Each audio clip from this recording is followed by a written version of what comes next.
Right then, so in this video I'm going to talk to you about motorcycle clothing. I am definitely not an expert. I don't know if this stuff is good or bad. The main thing that I was looking for is it in a style I like? Does it provide the protection that I need? And will it be something that kind of goes from one kind of bike to another? So yeah, let me take you through it.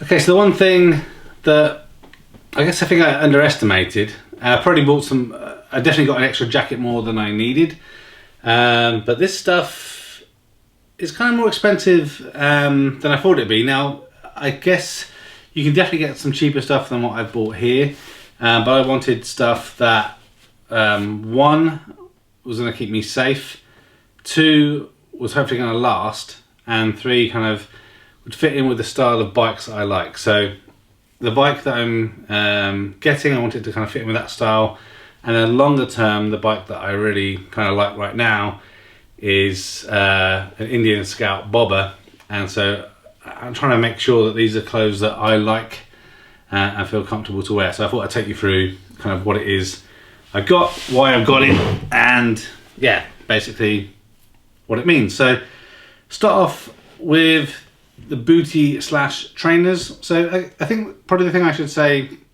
ahead of time is I'm not interested in fast bikes or race bikes or anything like that. So I'm not interested in looking like I'm supposed to be in the MotoGP or something. I want to look, where possible, at least what I feel like I look like normally. So, you know, jeans, t-shirt, trainers, hoodie, jacket, that kind of thing. So that's the kind of style I'm looking for, that kind of more casual cruiser kind of style. So that's kind of why I've made these purchases. Why I think hopefully it's going to be in keeping with kind of what I want to look and feel like and be comfortable on the bike. So start off with, I got these Style Martin, I think they're called Urban somethings or Marshalls, not sure. But I got these kind of trainer type boot.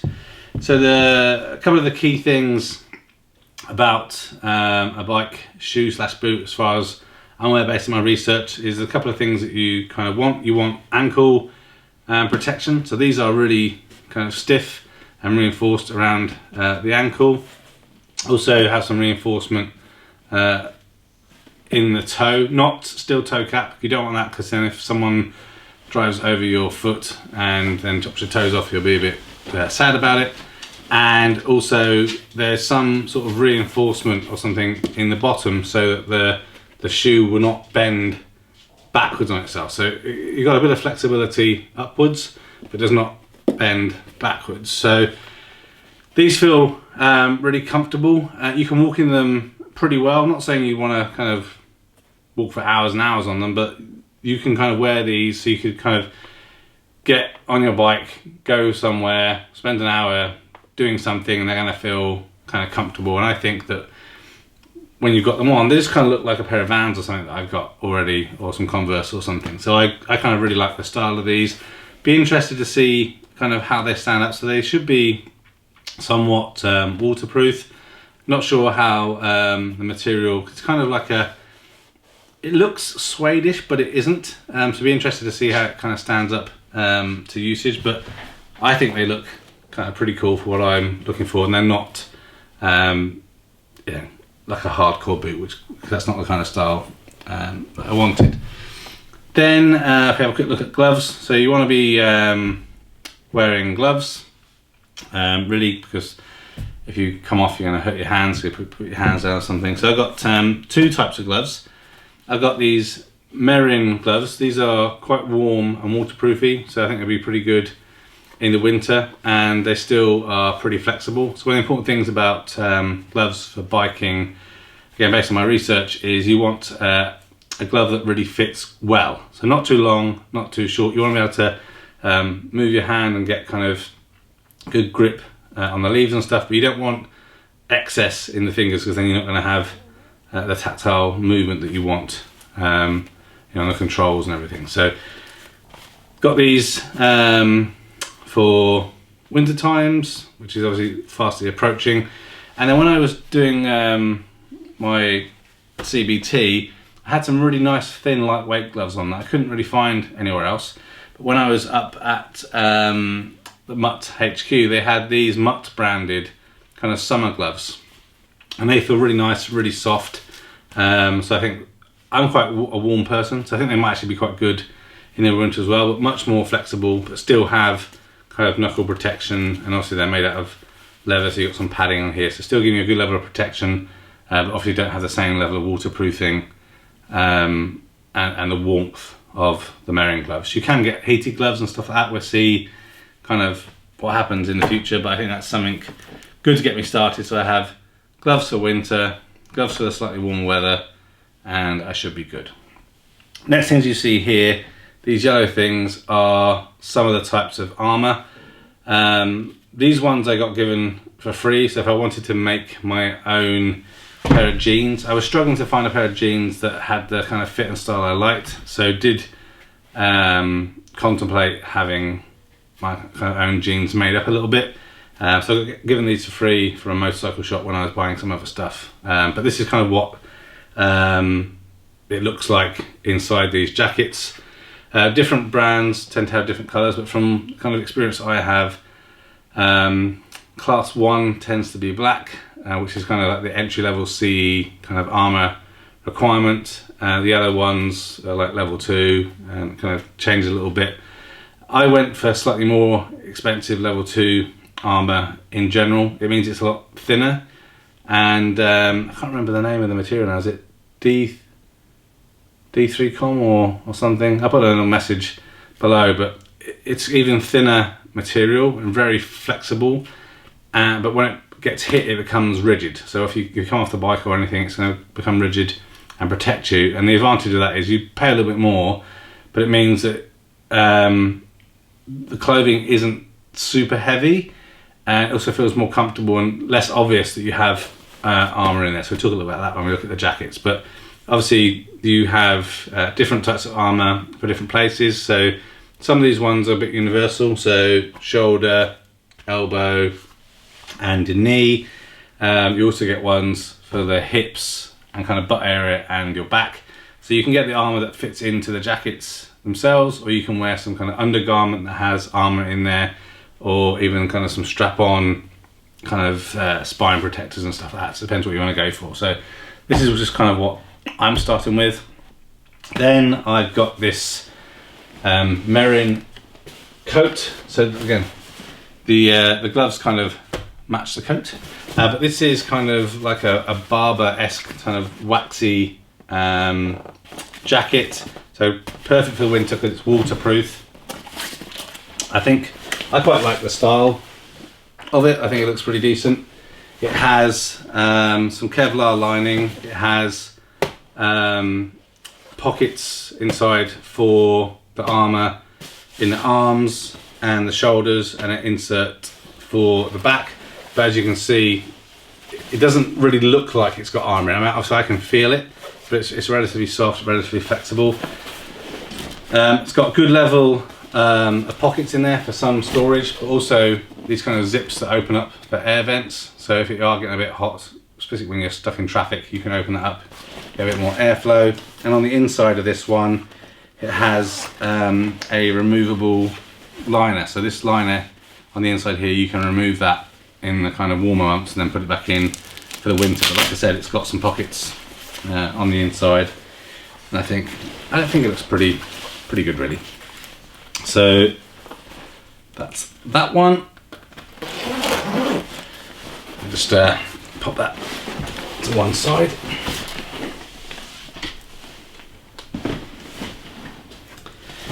Then we had this other jacket. It's this, who's this one by again? I can't remember if it's Macau or someone. Macna, that's it. So this is a Macna jacket. It's like they call it the combat style jacket. But I think it's much more casual, definitely a kind of summer jacket. Got some Kevlar lining, also padding in the elbows, in the shoulders, and a very large insert for the back, so lots of back protection on this one. It's got this hood, but it kind of fits rigidly into the back. There is a little button that you can kind of button in here to stop it flapping around if you want to. I think this one looks pretty smart, and it's relatively lightweight, but again still has the Kevlar lining, so you know, you can still feel pretty comfortable. But again, good levels of pockets. This one doesn't have any openings to help with airflow, but it's, like I said, it's pretty lightweight, but you've still got, you know, some good storage pockets and stuff like that. So I'm happy. This is kind of my favourite jacket actually out of the things I've got so far. Put that to one side.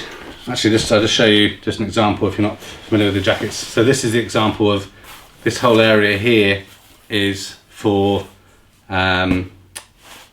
basically the back of your spine protection, so you can zip this open, put different grades of packing in here, and to give you obviously protection. One thing I have noticed with all this motorcycle gear is in some cases I've had to kind of go up a size or two, because that padding, when you have it on just to be able to feel comfortable, you know, just kind of increase the size a little bit, but yeah, it's what it is. So next thing is these jeans that I've bought. So these jeans are from a company called Redroot. Again, I don't know if they're good, bad, indifferent. The main thing to me is they fit well and I like them. So I had real problems trying to find a trouser, because I didn't, they do some kind of combat type trousers. They didn't look very, well, very protective, to be perfectly honest with you. I tried some RST jeans, which felt very protective, a little bit too protective in some ways. Felt they're very warm, very snug, but I didn't really like the feel and fit of them. A lot of the jeans, I have relatively big calf muscles, so my biggest problem I have is getting the lower leg into the jean. So a lot of the jeans obviously have that skinny kind of fit style. And it was really kind of the last minute. I think I tried on like 20 different pairs of jeans at various different shops. So I didn't want a textile or like a more traditional motorcycle trouser. I wanted a jean style trouser. And then just at the last minute I thought, oh, let's try these Redroots on. I think they're model 009, and they're great. They have a good kind of wide length all the way down, pretty straight. They have they're not fully Kevlar lined, but they have Kevlar lining in the hips and the knee and kind of the lower butt area, so really good. And have, obviously, they came with C1 inserts, but I upgraded them to C2 inserts in the knees and the hips. And so basically, I'll just show you an example. So there's just basically pockets that you have within the jean, and you just kind of undo it, and then you can kind of pop this stuff out so you can see, just like that. So feel pretty comfortable. And again, the most important thing I think when you're trying these clothing on is to do a couple of things. One is obviously try them on with the armour in that you're going to be using, because that will affect kind of how things feel. But also, if you can, you want to try them on a bike, because all the garments will move slightly as you kind of sat on the bike doing stuff. So I'll just pop this back in, and we'll grab the helmet, and that kind of finishes up kind of where we are in terms of the motorcycle gear. Okay, so on to the last thing in terms of my motorcycle kind of gear is the helmet. Now, the helmet is very important for kind of really two reasons. One is technically it's the only kind of legal thing you need to have in the UK is to wear a helmet. You can go out in shorts and flip-flops and no top if you really want to. You'd be stupid to do it, but you can. So the helmet is something that you need legally. And also, depending on your head shape and size and everything, it can be quite difficult to get a helmet that fits in the right way. So it's really important to kind of measure your head, look at the size fit guides that the different manufacturers have on their websites, but go and try them and kind of try and find out what it is that you really want. So I'm kind of more interested in the retro kind of cruiser style outfits, as I kind of already mentioned. So that's the kind of helmet I was looking for. I was originally planning to get the Bell Bullet helmet, but when I tried it on, it just didn't look and feel right. So it took me ages to find somewhere that had one of those for me to try. I tried on all different styles and types of helmet, and in the end I've gone for one of these by Nex. And so we'll pop it open so you can kind of see what it is I've got. So if I remember correctly, this is a XG100R, and I got the carbon edition. So carbon tends to be lighter and also tends to be more expensive. I think it is a little bit stronger, but I think this is kind of this style is going out, so like next year there'll be, or this for the 2020 style, there'll be a new version. So there are some good deals on this helmet, so I was able to kind of pick up a pretty good deal. I want to get one of the smoked visors for it in the future. Some of the helmets like Bell, they come with the clear visor and a smoked visor and this what they call a pin system. It's like an anti-fog kind of system that kind of clips inside.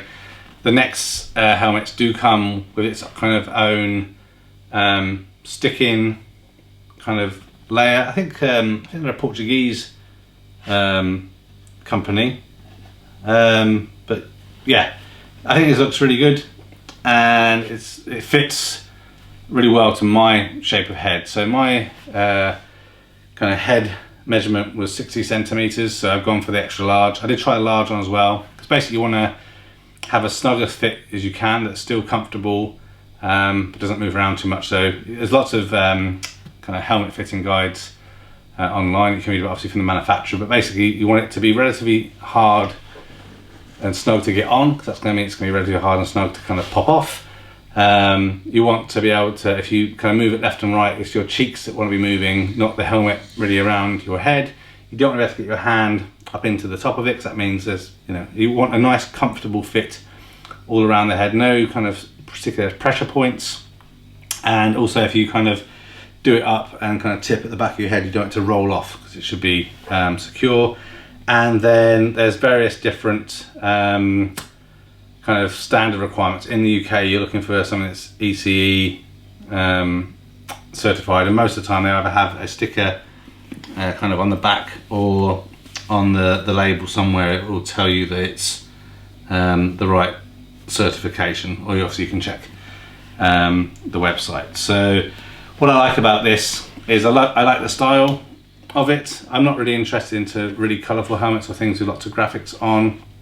You've got a little bit of air ventilation, so you're going to get some relative coolness in there. I think the ventilation of helmets is a tricky thing, because lots of ventilation is kind of really good, but it's going to get even more noisy in there. I'm going to get some earplugs just in case. I mean, I'm not going to be going very fast on a 125 anyway, but you know, the wind buffeting in the helmet can make you sore. But inside, this one has got really nice comfortable padding in it. It feels really good. I've had it on, kind of testing it for like half an hour on a couple of occasions, and it feels really good. I get a little bit of pressure on the cheeks, but that's okay. It's gonna kind of settle in over time. I think some people say it can take up to 12 hours before a helmet kind of really warms up and settles into your head. So yeah, that's it pretty much. So this is my get up, and yeah, well, I'll obviously see how it goes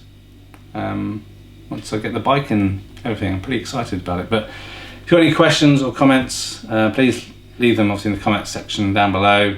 If you've got the same kind of gear, if you liked it, not liked it, any suggestions or things that perhaps I haven't thought about, so I'm sure there's some things that I need to get as well. The one thing I haven't covered in here is obviously locks. I haven't got any of those yet, so when I get the bike, I need to check. I want to get some disc locks and a big chain and stuff, but I want to get the bike first so I can make sure I get the right size equipment, and I see how that costs. But yeah, clothing and all this stuff costs a lot of money, but at the end of the day, the way I look at it is, well, buy the best you can afford, I think, at the time, and at the end of the day, you know, you're protecting your brain and your body and your hands and all this sort of thing. So you are more vulnerable on the bike, so if you kind of hurt yourself, you're going to wish probably you bought the right thing. That doesn't mean, I think, I have seen you can get some helmets at about £80 that do meet all the right certifications. There's a good website called, I think it's sharp.co.uk or com or something. I'll put a link down below. But they do like independent checks on different helmets. They haven't got all helmets in there, but you can kind of ask them to do different tests on different ones, but it shows you like where the pressure points, all the tests and stuff they've done, so that kind of helps you make a more informed purchase. But yeah, I think this is pretty good, and yeah, looking forward to this motorcycle adventure. Thanks for watching this video. A thumbs up would be really appreciated. If you're interested in other geek type videos, please consider subscribing to Spectrum Geeks. Why not also follow us on Facebook, Instagram and Twitter. And before you leave, why don't you check out one of these other videos that may be of interest. Thanks again for watching.